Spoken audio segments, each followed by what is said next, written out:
A rider in my shop traded in his 2-year-old bike last month and lost $6,800 off what he paid.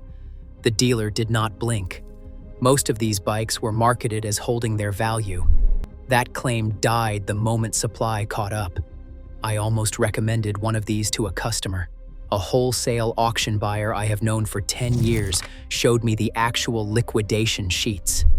The bike most riders call a safe buy is dropping faster than anything else here. I will tell you which one at the end. Today, I am uncovering 7 motorcycles that will be worthless in 2026. Riders have been hearing about CF Moto for 2 years now. Sales surged over 150% in 2025.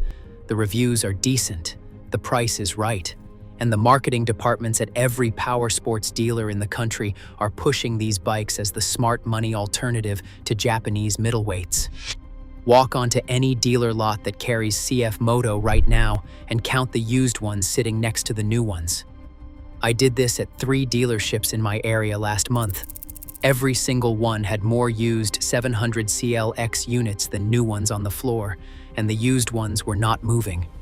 Used inventory is piling up. A 2023 700 CLX Heritage that's stickered at $7,499 is sitting at $3,200 on Cycle Trader with 1,800 miles. That is a 57% loss in under 3 years. The reason is simple. There is no secondary demand. The people buying CF Moto are buying it because it is cheap and new. Nobody is searching for a used one. When there is no used bike buyer pool, the floor drops out. A wholesale auction buyer I have worked with for 30 years put it to me this way. The sticker told them one thing. The auction floor told them another. That line applies to almost every bike on this list.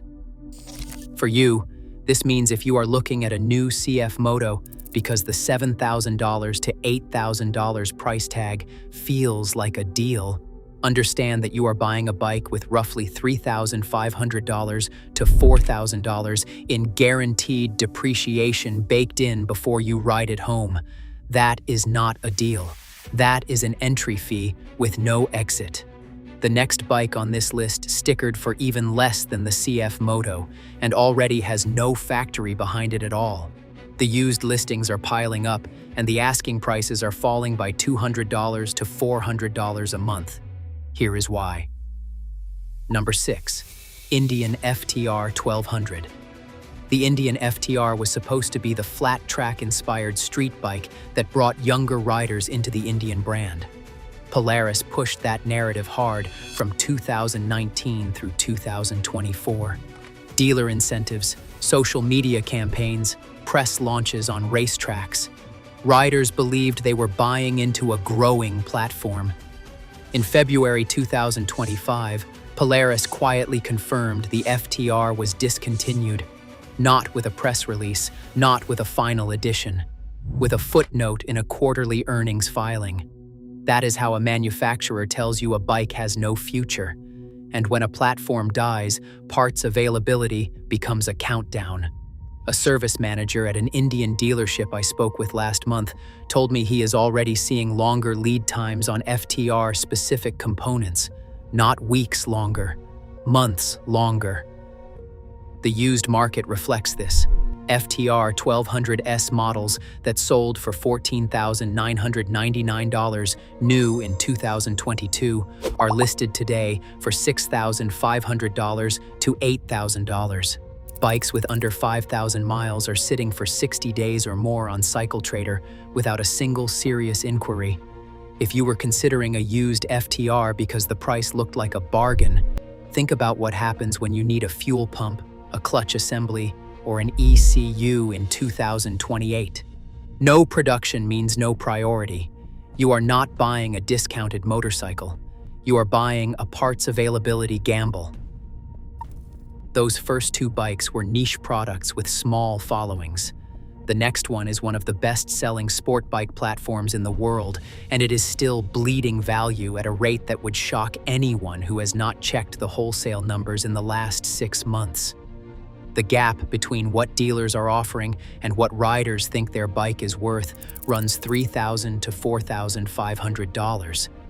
We are not at number one yet, and that one is worth staying for. But what you have already learned about the CF Moto 700CLX and the Indian FTR puts $5,000 to $8,000 of buying leverage in your hands that the average rider walking into a dealership this weekend does not have.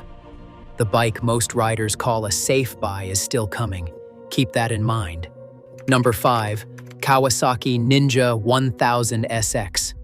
Kawasaki outsold Honda in the US market for most of 2025. The brand is on a tear. Riders look at those sales numbers and assume every Kawasaki holds its value, especially the Ninja 1000 SX, because it has always been positioned as the do-everything sport tourer. Fast enough for the weekend, comfortable enough for the commute. Here is what those sales numbers do not tell you.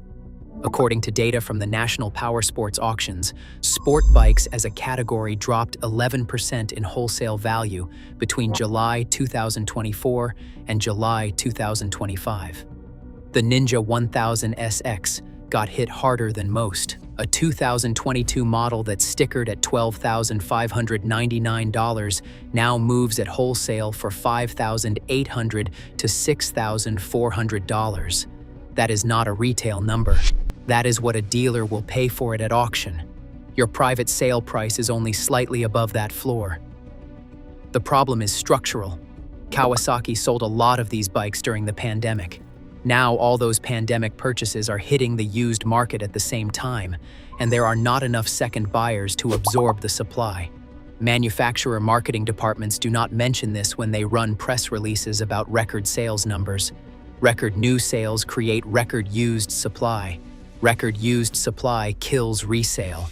For you, this means you now have the same pricing intelligence that fleet managers and wholesale buyers use. If you are buying a used Ninja 1000 SX, do not pay retail asking price. The wholesale floor is $5,800. Start there. The next bike on this list lost more dollar value in its first 2 years than the Ninja 1000 SX lost in 3.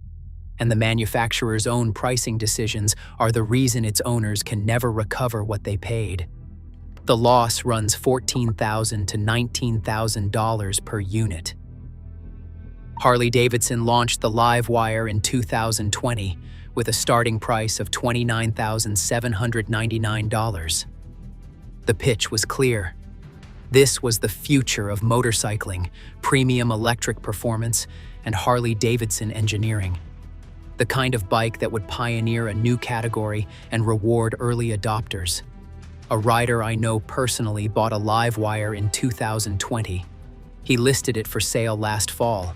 He started at $14,000, dropped it to $12,000, and then to $10,500.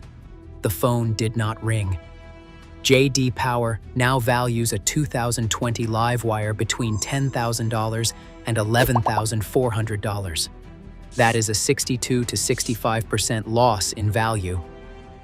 And here is the part that makes recovery impossible. LiveWire, now a standalone brand, slashed the price on its newest model to $14,800 in 2026. When the factory undercuts its own used market, there is no floor. Every price cut on the new bike pushes the used bike down further. The brand sold 653 motorcycles globally in 2025, not 653,653 units. The operating loss was $75 million for the year. The math works out to over $100,000 in losses per bike sold. That is not a brand with a future resale market. That is a brand that dealer finance and insurance offices should have stopped selling extended warranties 2 years ago. When we cross-referenced LiveWire auction data against Harley's internal warranty extension approvals for Revolution Max engines, a pattern emerged that changes the used market math on every bike running that motor. We will come back to that, but not in this video. For you, this means you now know what professional auction buyers have known since mid-2024. Any electric motorcycle priced above $15,000 on the used market is priced above its liquidation value. Do not pay retail for a used LiveWire, ever. The next bike comes from a brand whose depreciation problems are so well documented that riders have a name for it. They call it the depreciation ghost. Current asking prices are running $4,000 to $6,000 below what the brand's own dealers quoted buyers at trade in just 18 months ago. Everything in the first half of this list adds up to over $38,000 in combined depreciation exposure across 4 motorcycles. That is real money that riders are losing, because manufacturer marketing departments and dealer finance and insurance offices sold them a story that the auction floor does not support. What comes in the second half is where the brand names get bigger and the losses get harder to explain. That is why you are hearing this here. Number 3, Triumph Tiger 1200. Triumph sells the Tiger 1200 as a premium adventure tourer. The sticker on a new Rally Explorer sits above $22,000. Riders assume that premium price tag means premium resale, especially with the Triumph badge and the adventure touring segment growing year over year since 2020. Dealer marketing brochures reinforce this every season.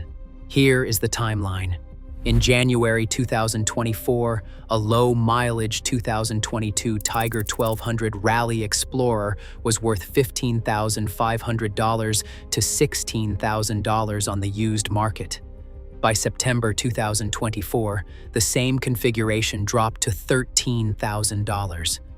By March 2025, it was $11,000 to $11,500. That is a slide of roughly $4,500 in 14 months on a bike with under 8,000 miles. Riders on the Triumph forums have been talking about this for years.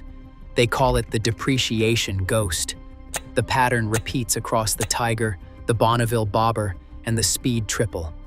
Triumph prices its bikes at or above the European competition at the factory. But the secondary market has never accepted that pricing. Every Triumph owner who trades in discovers the gap between what the brochure promised and what the used market actually pays. That gap runs 35 to 45% in the first 3 years. If you want a Tiger 1200, do not buy new. Wait 18 months and buy someone else's $22,000 bike for $11,000.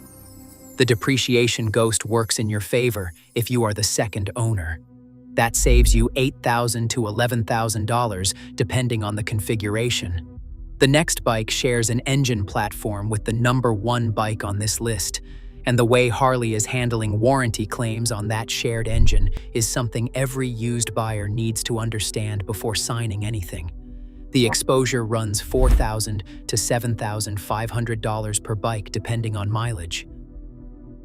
The Sportster S was Harley-Davidson's bet on a younger, performance-oriented rider. It launched in 2021 with the Revolution Max 1250T engine. The manufacturer's suggested retail price was $15,499 to $16,999 depending on the year. Riders believed they were getting Harley-Davidson's future platform at a reasonable entry point. Dealer finance and insurance offices pitched it as a modern classic that would hold its value the way Sportsters always have. I saw a trade-in receipt last month at a dealer I work with. A 2022 Sportster S, clean title, 4,100 miles. The dealer offered $7,400. The owner had paid $16,200 out the door 14 months earlier. That is an $8,800 loss. He thought there was a mistake. There was no mistake. The used Sportster S market is saturated. Harley-Davidson sold a lot of these bikes to riders who rode them for 1 season and decided they wanted a bagger or a touring bike instead. Now those units are flooding the secondary market all at once. I remember what the auction buyer told me. The sticker told them one thing. The auction floor told them another. That was about this exact situation. The The Sportster name carried a resale reputation built over decades on the old air-cooled platform. The new liquid-cooled Sportster S has not earned that reputation. It is a different bike with a familiar name, and the used market knows the difference, even if the brochure does not mention it. For you, this means a used Sportster S at $9,000 to $10,000 is approaching the wholesale floor. If you want the bike, this is the window. But if you are buying one new for $16,000, expecting Sportster resale, the data says you will lose $7,000 to $9,000 in the first 18 months. That is not a guess. That is the receipt. We are down to the final one. The bike most riders call a safe buy is dropping faster than anything else on this list. This model almost never appears in depreciation guides or buying recommendations, not because the data is hidden, but because the people who sell this bike have no financial incentive to share what the auction floor is actually doing. Until now. Number 1. Harley-Davidson Pan America 1250. I mentioned this earlier. The Harley-Davidson Pan America 1250. When Harley launched the Pan America in 2021, it was a headline event. It was the first adventure bike in Harley-Davidson history, and industry publications called it a legitimate BMW GS competitor. Harley's own marketing pushed a stat no rider could ignore: best-selling adventure motorcycle in America. Riders who bought one believed they were getting Harley resale strength in a segment that was growing every year. Dealer finance and insurance offices reinforced that belief at every signing. They were wrong. A 2022 Pan America 1250 Special, stickered at $19,519 new. J.D. Power now lists the value of that same bike at approximately $9,995. That is a 48% loss in 4 years. Not on a crashed bike, not on a salvage title, on a clean, low-mileage unit sitting in someone's garage with less than 6,000 miles on it. I checked the Pan America forums before writing this. Riders who listed fully loaded specials at $20,000 on CycleTrader could not get a response. They dropped the price to $17,000, then $14,000, then $12,000. Months of silence at every price point. One owner described the experience as watching money evaporate in slow motion. Here is what happened. The best-selling adventure motorcycle headline was real, the kind of attention that looks big at launch but fades fast, the same way a restaurant that opens to a line around the block on night 1 looks big. It does not tell you about night 30. After the initial launch hype cleared, buyers moved back to the BMW GS, the KTM 1290, and the Honda Africa Twin. Those bikes have 20 to 30 years of adventure credibility. The Pan America had a press release. Worse, thousands of first-year units had defects that required recalls. That sent a signal through the used market that the bike was not just overhyped, it was underbuilt at launch. And the dealer network made it worse. Harley dealers are cruiser shops. Their service bays are set up for baggers and softails. When Pan America owners brought their bikes in for adventure-specific service, fork rebuilds, spoke wheel truing, crash bar replacement, many dealers did not have the tooling, the parts inventory, or the technician experience to handle it quickly. Riders noticed. The forums are full of service frustration stories that drove owners to sell. The convergence of hype-driven early sales, recall-damaged buyer confidence, a dealer network not built for adventure bikes, and an economic environment where interest rates pushed monthly payments up on a motorcycle priced at $20,000 created the fastest depreciation I have ever tracked on a major brand motorcycle. Remember what the auction buyer told me?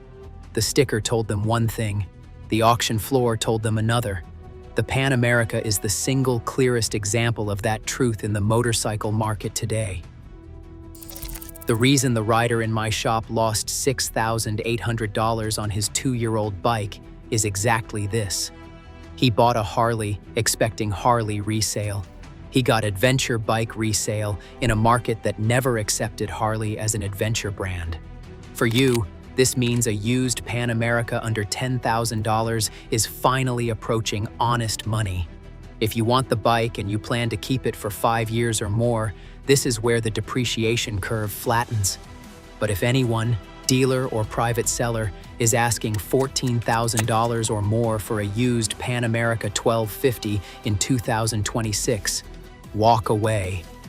The auction floor says that bike is worth $8,000 to $10,000. Do not pay more than the data supports.